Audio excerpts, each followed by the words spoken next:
What's up, everybody? Welcome to another episode of Focused Free Fit. It's your favorite business coach, Coach Frank, and I have a special guest today, Mr. Christian Brim. How you doing today? I'm well, thank you, Frank. Good. I'm excited to have the conversation today because, most of our listeners on this channel will be entrepreneurs, small businesses, small business owners, and this topic, which is really money, it really hits everybody no matter what you do. True. And there's so many different avenues that you could go. So I'm really excited to have the conversation and hopefully we don't go too far down some rabbit holes, but we probably will a little bit. You never know. Let's do it. Yeah. See where it goes.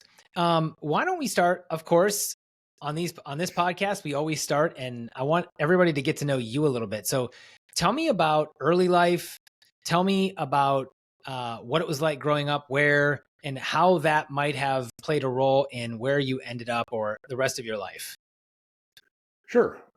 So I was born in Oklahoma. My parents divorced when I was 2, which in 1972 that was not that common. It was growing. I was the There was the first time in Oklahoma that parental custody was granted to the father instead of the mother. So I was raised by my father, who remarried, and I have 4 siblings from that relationship. But the whole blended family thing definitely impacted me in a lot of ways. Um, but specifically, the part that impacted my emotions or thinking on finances was we had a family business, and it was in the oil industry. And in 1985, 86, the family business went bankrupt, and all of my family just kind of dispersed to the 4 corners seeking employment. And what was I was 16 at the time. What was traumatic about that was not the change in financial situation, although that was dramatic. What really impacted me was the breakup of the family. And because I didn't have a great footing to begin with, that really stressed me. But I didn't realize it at the time, right?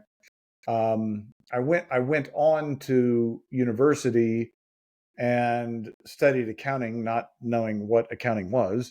Um, but came to realize as I moved into the workforce that what I really wanted to do, what my passion was help people, business owners, avoid what I went through, because I saw the impact that bad company finances had on my family, and I thought that there had to be a better way. Gotcha.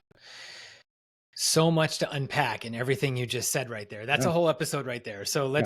let's try and get through some of this. I want to ask some questions. I can relate to what got you to where you are. We have a little bit of the same story here. So, but I think your parents get divorced. You said you're 2. Did you say you were 2 years old when that Correct. happened? Okay. So probably, I don't know that really, probably you were too young to really have that affect you too much, but I don't know. But at 2, that's pretty young. When did your dad get remarried? Because you stayed with your dad?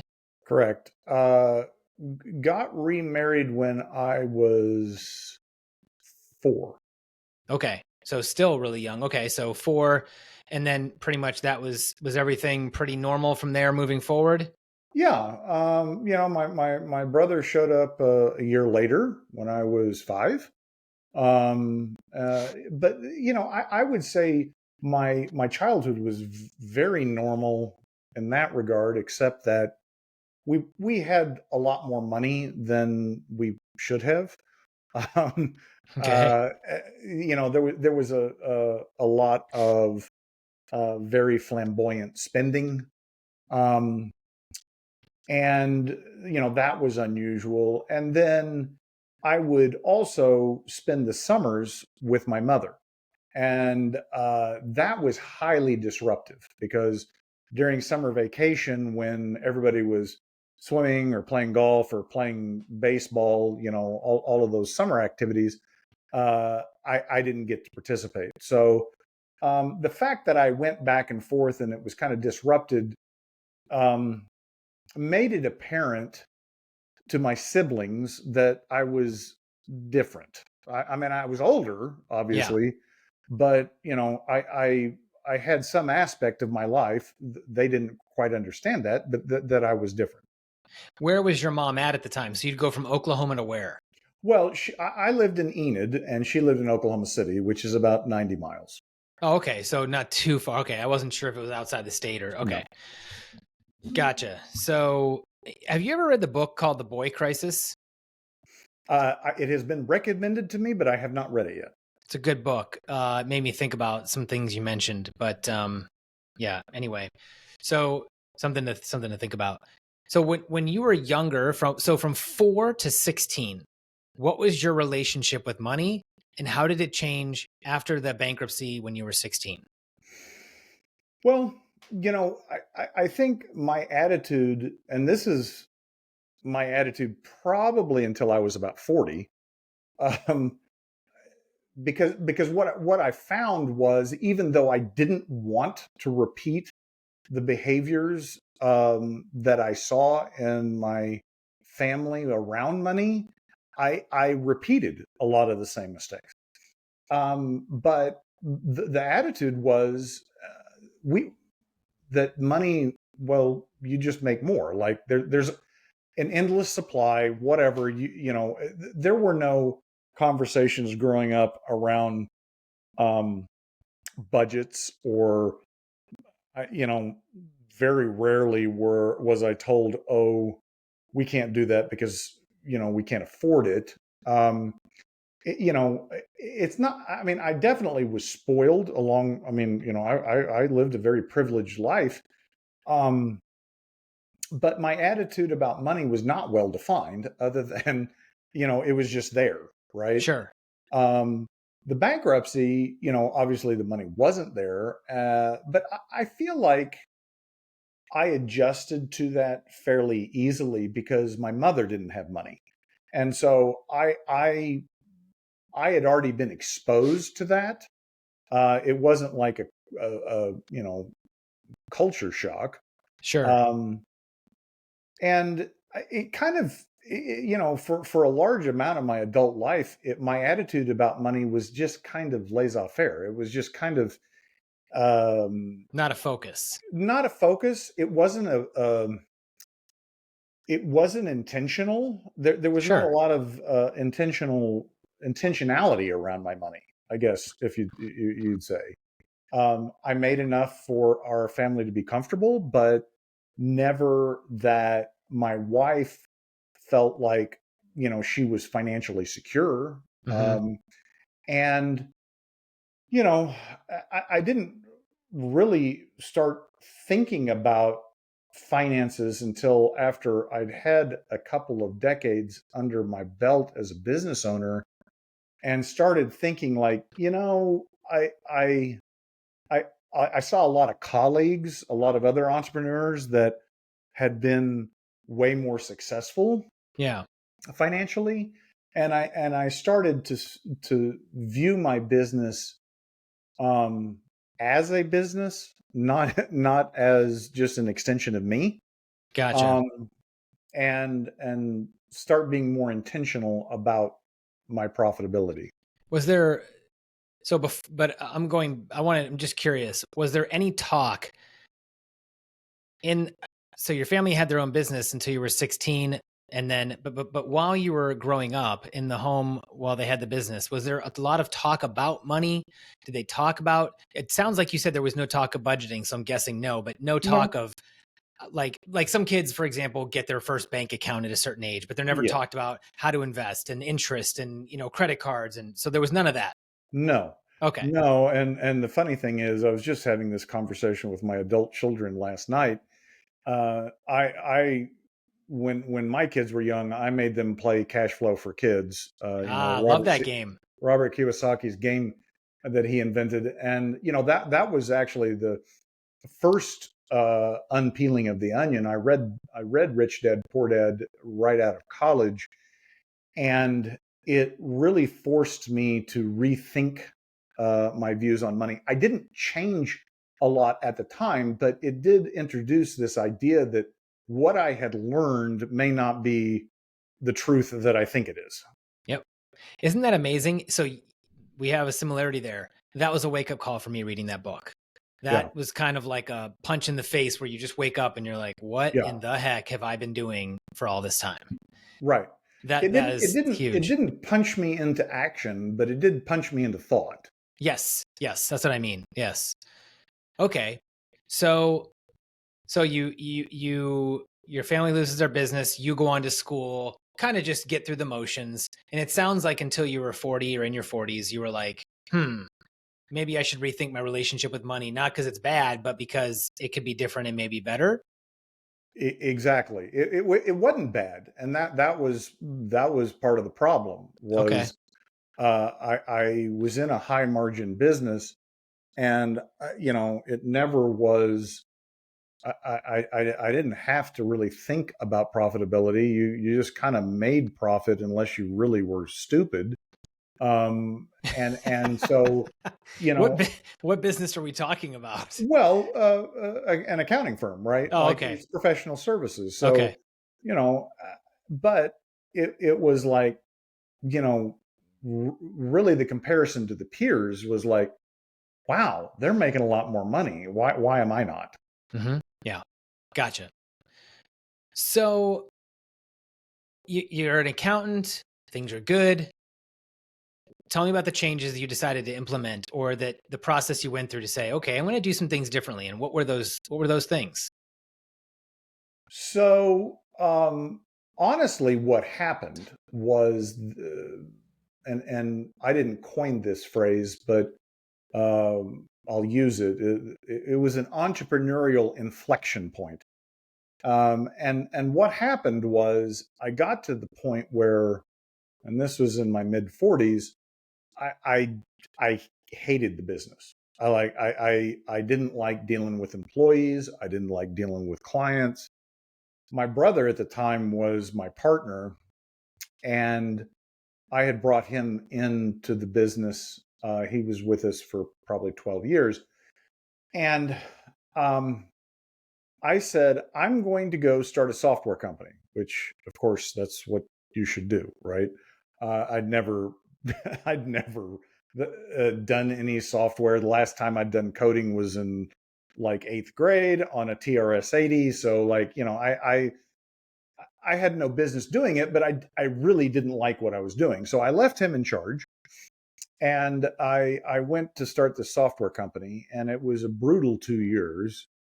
Um, at which point the company had actually started to decline under my brother's tenure, and so I was forced back into the business.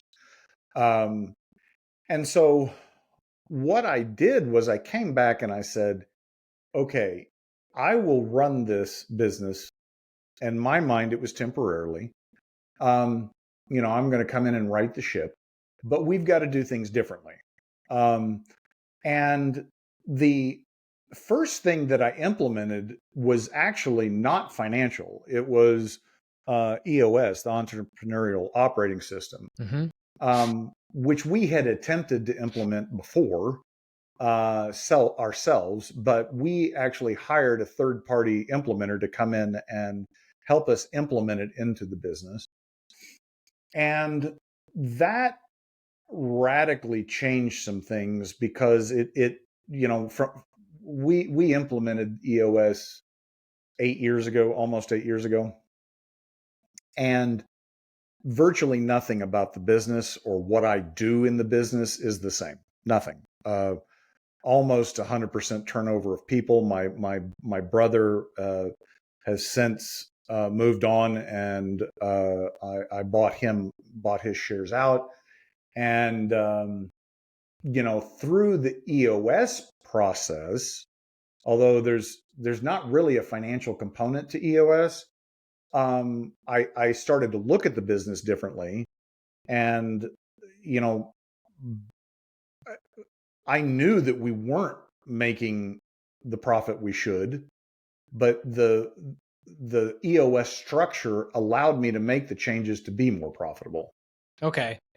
So I'd love to have a conversation about the structure. I'm a coach, so having the conversation about EOS is interesting. But let's get to so you get more profitable. What makes you decide what to do with your money? Well, I'm 54 now, and turning 50 during that time, I started to listen to my wife a little more about the financial security, in the sense that, in my mind, I was always financially secure, but what financial security looked like to her was different than me. Ah, that's a good point. And so I really have leaned into trying to do some of the things that make her feel more financially secure.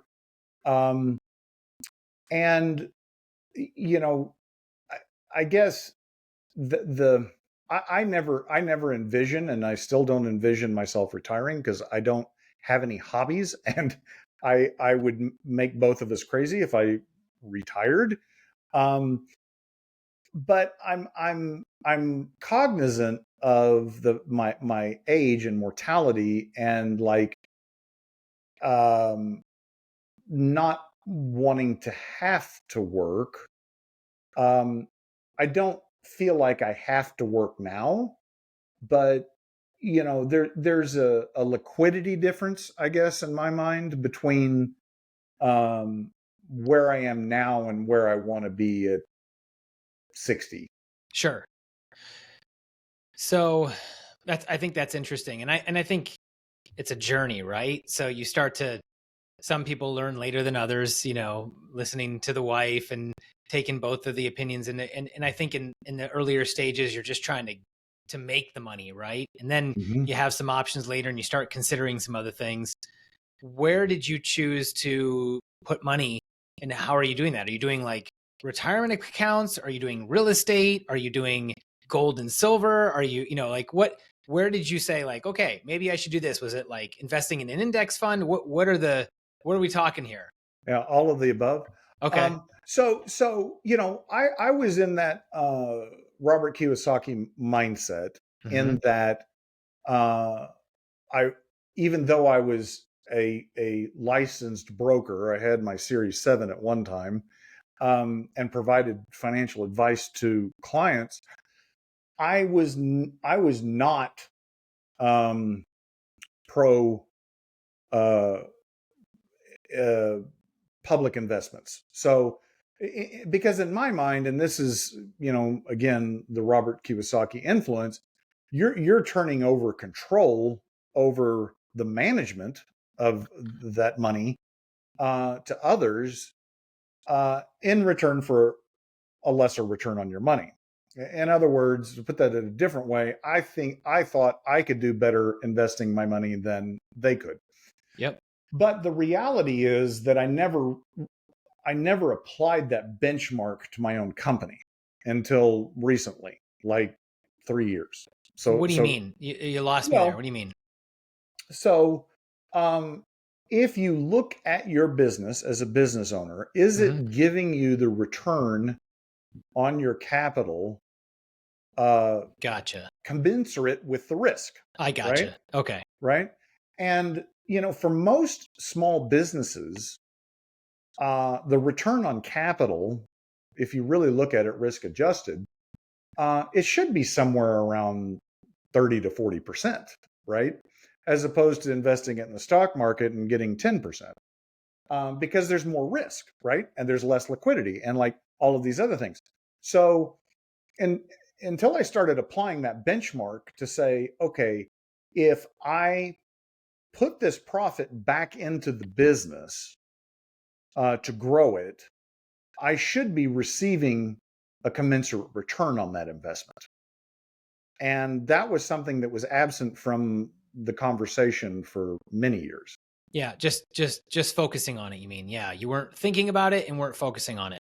Yeah, because you know, I have these conversations with my entrepreneur colleagues all the time, and sometimes it's like, well, I don't want to take money out of the business because I don't want to starve the business. It can go either way, but the point is, you know, if you've got invested $500,000, $500,000 into a business, it should be producing $150,000 return on that capital, absent your labor. Like Mhm. if I have to invest time in the business, that's on top of that.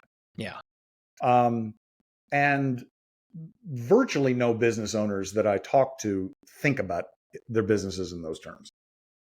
Yeah, it's a good point. So, um, where do you think the biggest so let's stay on the route of the entrepreneur. You know, this is going to probably apply to most people as well, if even if they're not entrepreneurs, but what are the biggest mistakes you see people making with money? Um, as they make more money, or if they don't? You know, I know you talk about budgeting and some other things, but what are the most important pieces? You know, is it the relationship? Is it getting your mindset right around money? Is it what you do with it? How you look at it? You know, what you use it for? There's so many different ways to go. Yeah, and I think a good coverall phrase would be mindset. Um, you know, under that heading is like intentionality. Are you just spending more because you make more, right?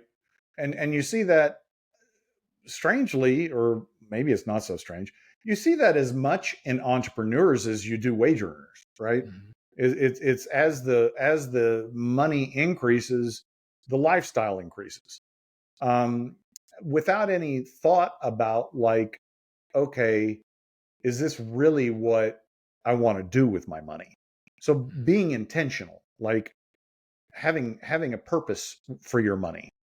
Um, but the I think that is tied into how you view money, like what you were taught as a child, um, what you think you know about money. Um, yeah, Would you agree that, you know, let's say somebody never read Rich Dad Poor Dad. Let's say they didn't take any classes in school. Let's say they don't have a good relationship with money and what they saw growing up. I mean, I know when I was growing up, I'm 47, so you're a couple years older than me, but when I was growing up, that was a rare thing. Families just didn't talk about, at least mine didn't. right. And it wasn't a common conversation. At least I don't think. But if that's how everybody grew up, you know, what steps should they take to be like, okay, should it be a podcast? Should it be reading books? Both? I kind of feel like all of that can help, but you got to introduce yourself to that world. Yeah, I'm a reader, so I prefer to read, but yeah, I would definitely seek more knowledge. I think entrepreneurs make the mistake of, you know, they're good at something. They're good at plumbing, and so they start a plumbing company, or they're good at cooking, and so they start a restaurant, whatever it is, and then they set all of those things in the business side into a separate category, right? Like I don't know anything about hiring people. I don't know anything about taxes. I don't know anything about marketing. And it's real easy to try and delegate that to somebody else, you know, usually a third party. Yeah. So I'll hire a CPA, or I'll hire a marketing agency, or, you know, whatever. But my experience has taught me that you need to know enough, whatever base level understanding it is, because you have to know enough uh, to know how to communicate with the people that you are hiring, and understand, are they full of shit, or can they really do what they say they're going to do? And that that's uncomfortable a lot of times, because you got to learn skills you don't necessarily want to know, but you got to know enough. I agree. I tell most of my entrepreneurs that I coach, I'll say, look, the first thing you have to do is be the best at what you do to Yes. make as much money as possible. Then, once you have that money coming in, then you have to keep as much as possible. Yes. And those are the first two. And not saying you can't invest, you need to figure that process out, but you have to have a plan also. If you don't have a plan, you end up doing random stuff and it doesn't serve you well. And but when you have a plan and you talk to your CPA, you're a professional that you do decide to work with, or team or whatever, then it's like, okay, I know that if I make this much money, I have to put this much aside so that I can get the tax breaks I need or the write-offs or whatever. And I think there's a plan there that has to be in place as well. Yes. And you know, it's kind of like I do a lot of analogies to the medical.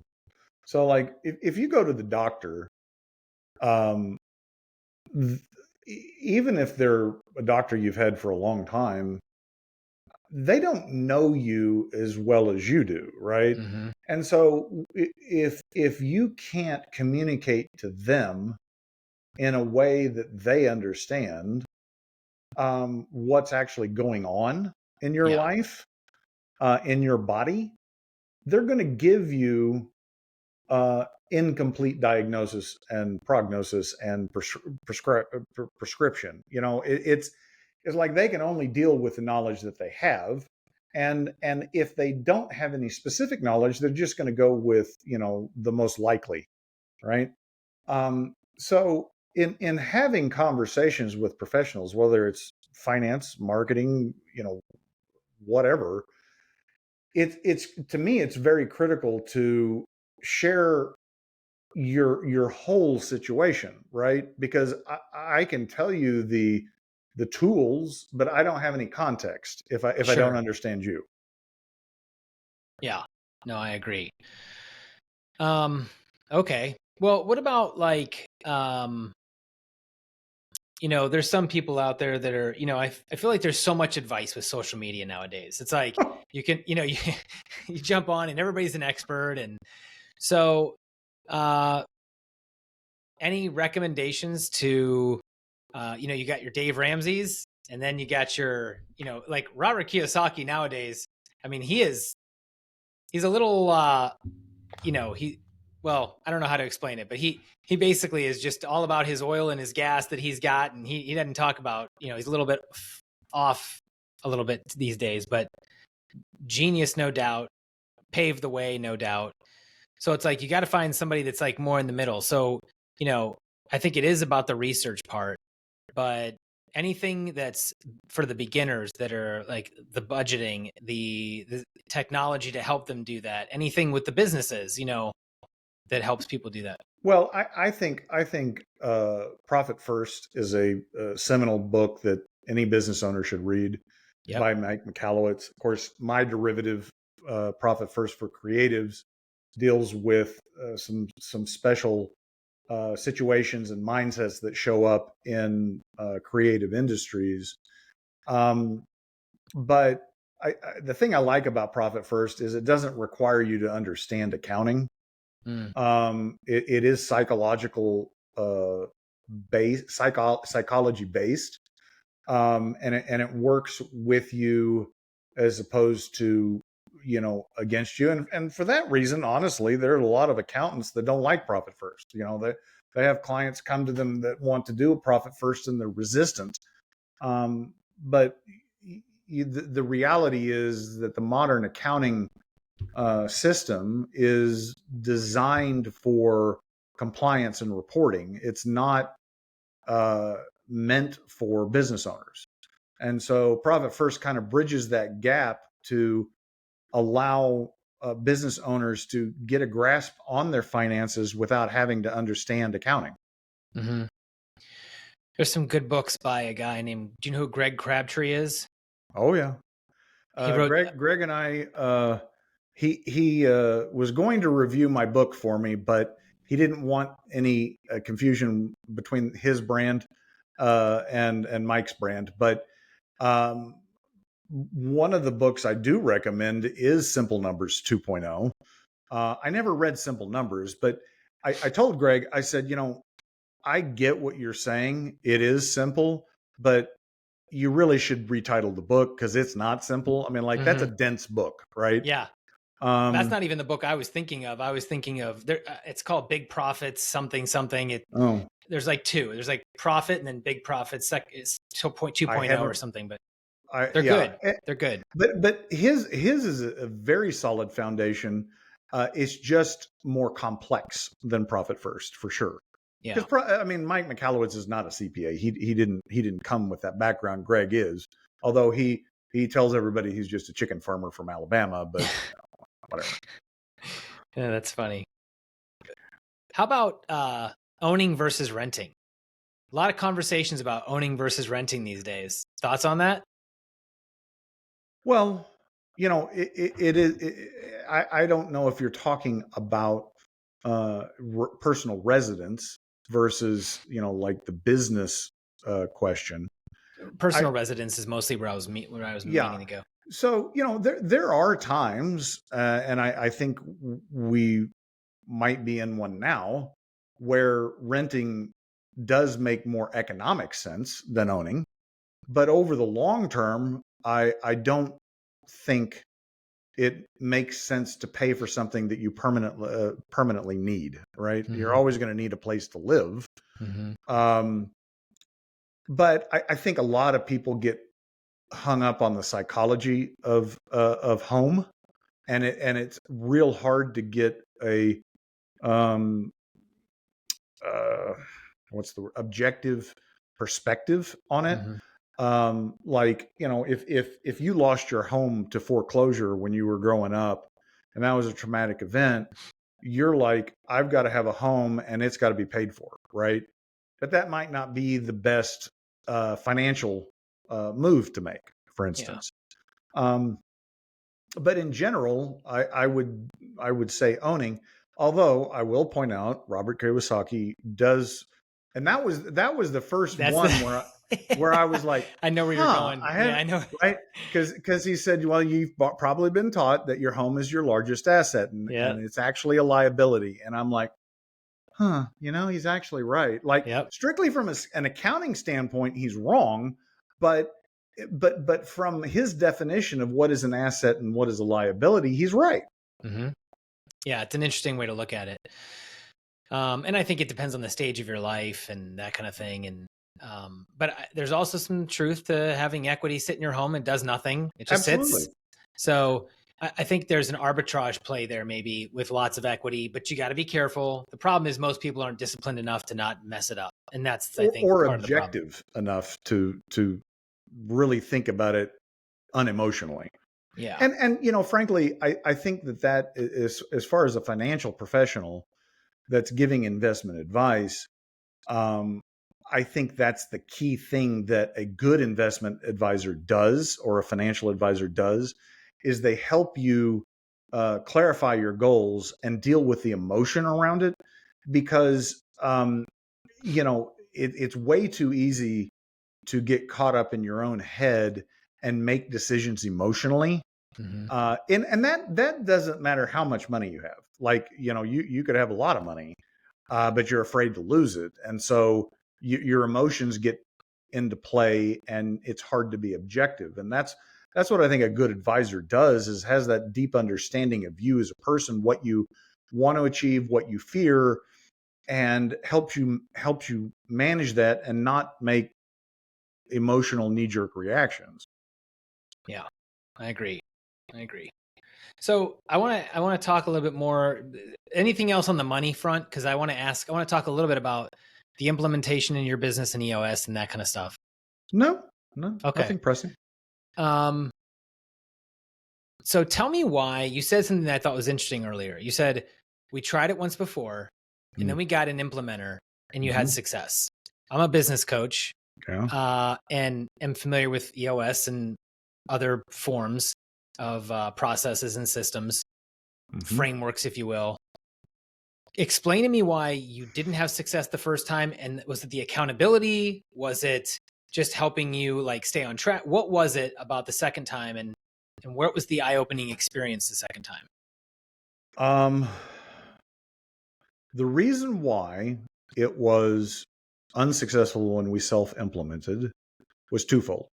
Um, a minor part of it was I'd also read The Rockefeller Habits and Scaling Up by Vern Harnish, Mm-hmm. and I kind of took pieces of both and tried to implement them.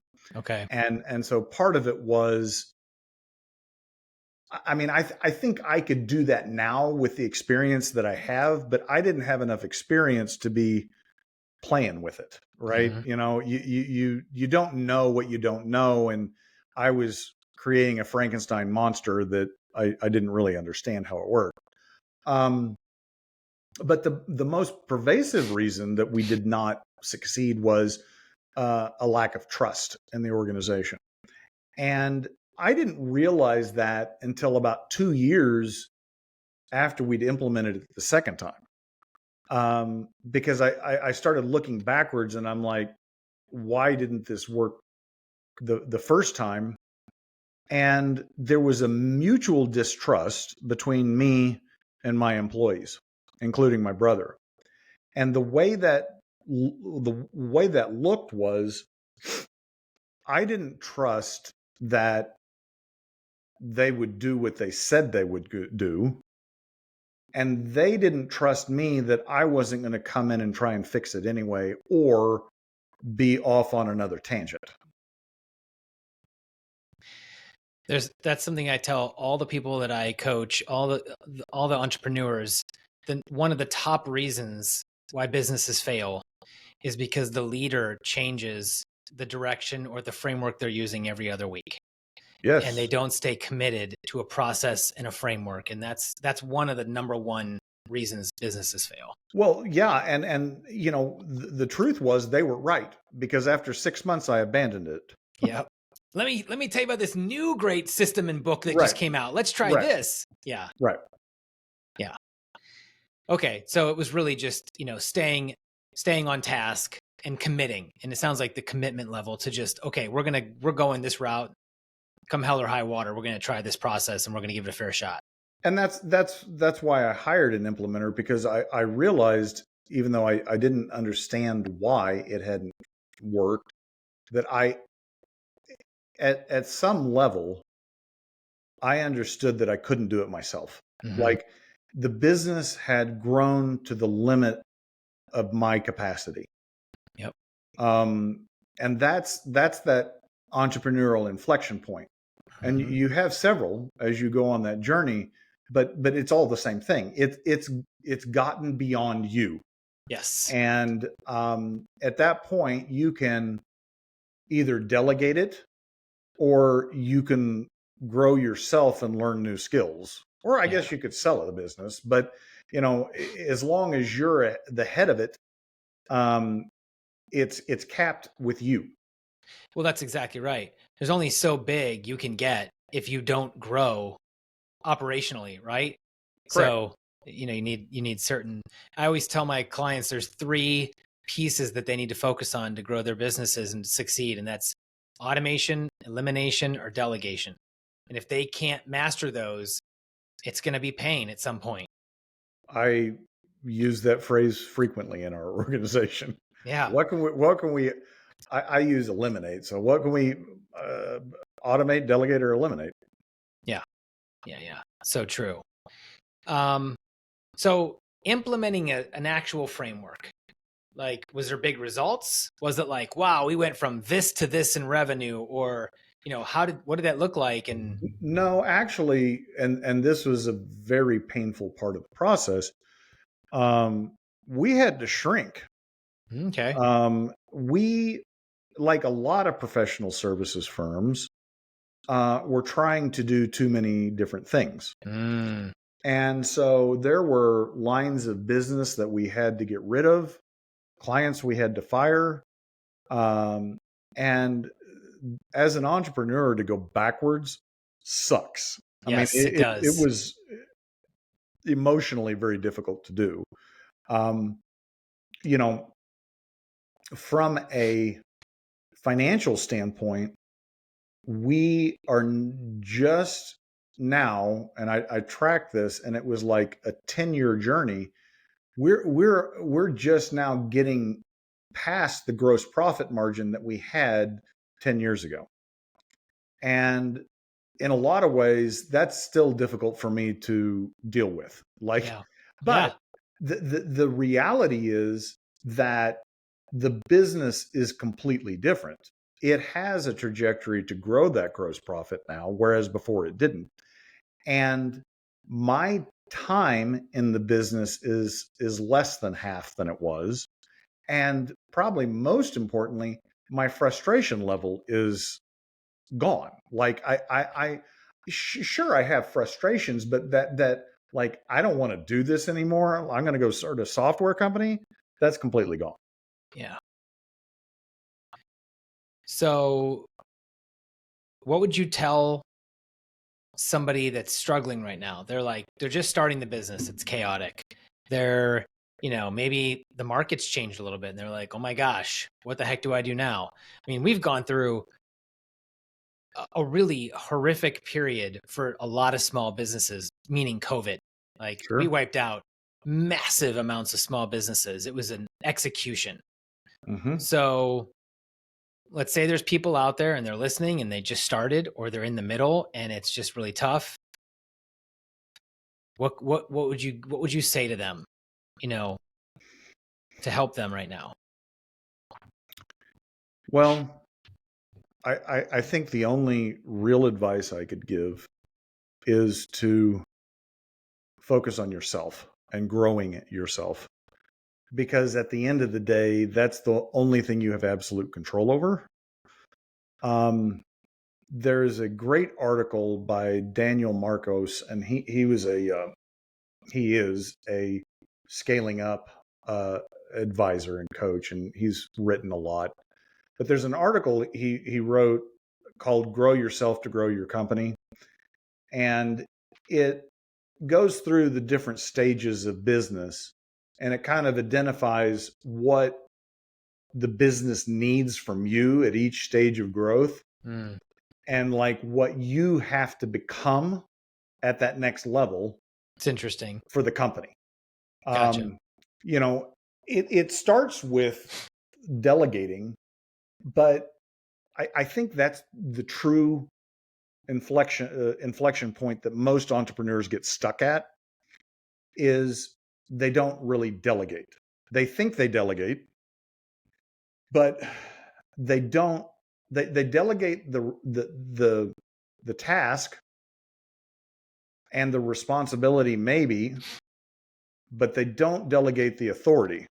Right? For sure. And until you can get past that inflection point where you say, Frank, I need you to do this, and I'm perfectly okay with you doing it completely different than I would, and I'm okay accepting the responsibility that something may go wrong, you haven't really delegated. I'm not saying I don't have service standards or quality control standards. I say, Frank, the outcome needs to look like this, but you may do it completely differently. And somewhere along the line, it goes wrong.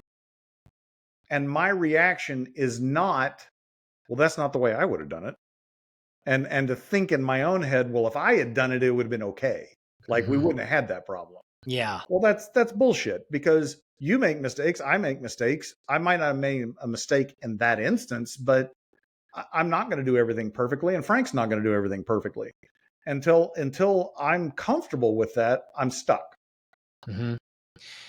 I find that, there's a couple different stages, but I think that you got the people that start a business, and let's say they start to do well, right? They're out there, they're getting sales, whatever they got to do, whatever their job is, they're getting clients. And then they get to the point where it's like, okay, it is time to delegate, right? Because they get to 200, call it 300,000 roughly. And now you got to delegate, right? And it's like, okay, then they're willing to delegate, but they micromanage. And I think that's kind of what you're talking about a little bit. And then after that, you got to be able to just kind of step away and give the authority to do what they got to do. And they have full autonomy to do what they think they should do at their job. Yes, we use the term deputize in our Okay. organization, and Okay. it's I have deputized certain individuals in my organization, and that means that I've given them the responsibility, but I've also given them the authority. And just like the deputy sheriff speaks for the sheriff when the sheriff's not there, so do these people. Hmm. And you know, to be frank about it, oh, bad pun. To be honest about it, um, that's not necessarily comfortable for them, right? Hmm. Because they're used to someone making the decision for them, right? Hmm. And so when I initially deputized people, and still sometimes, I was having this conversation with my marketing director, and she had sent me an email and I didn't respond. And when she was in the office, I said, guess what my response to that was, the email was going to be, but I didn't send it. She said, yeah, do what you need to do, deputy. And I'm like, exactly. That's exactly what my response was going to be. Yeah. And so until people feel empowered and believe it, like, I'm not going to get called to the carpet because I made this decision and it didn't turn out, and feel like they actually can make the decision, then you haven't delegated, right? And it's about alignment. Like, I need to know that she and I are on the same page. We both know exactly what we're trying to do, and she's going to do things radically different than I am because she's a creative and I'm not. Um, but as long as we're aligned, she can make those decisions. Gotcha. I think that's excellent. That's exactly what it comes down to. Okay. So we've covered a lot today. Any final thoughts for anybody who's gonna start a business, has a business, going to save money, looking to figure out what to do with their money, anything at all on subjects we've talked about today? Any final thoughts for anybody? Well, I definitely think you should buy Profit First for Creatives and read it. It's a great book. Um, and I say that because I really did pour a lot into it. It was a act of self-discovery in a lot of ways, and there's a lot of personal stories and client stories in there that, I think one of the things that happens to entrepreneurs is they get isolated, and it's very important to understand that you do think differently than other people, and that's okay. But you need to have a, a, a circle of colleagues, friends, not friends, a circle of colleagues, other entrepreneurs that you can connect with to hash out things that are in your head, to understand, oh, I'm not the only one dealing with this kind of problem, or I'm not the only one that has those feelings or thoughts. Um, I think that's very crucial because it can be a very lonely place as an entrepreneur. Oftentimes, you can't have those conversations with your spouse. You certainly can't have most of them with your employees. Your friends aren't necessarily entrepreneurs, so just respect the fact that you are different, and that's okay, and connect with others. Gotcha. Where can people find you? Well, easiest one is christianbrim.com. That's my website. You can buy the book there, read my blog, see my podcast that I'm launching next month. So Cool. Exciting. We'll put links to everything down below in the show notes as well, so everybody can find out where you're at. I appreciate the time today, buddy. my pleasure, Frank. It's been a pleasure. And we'll catch everybody on the next episode. And if you have any questions, you know how to reach out to me, frankharita.com. And we'll catch you on the next episode. Thanks for tuning in, everybody. Bye.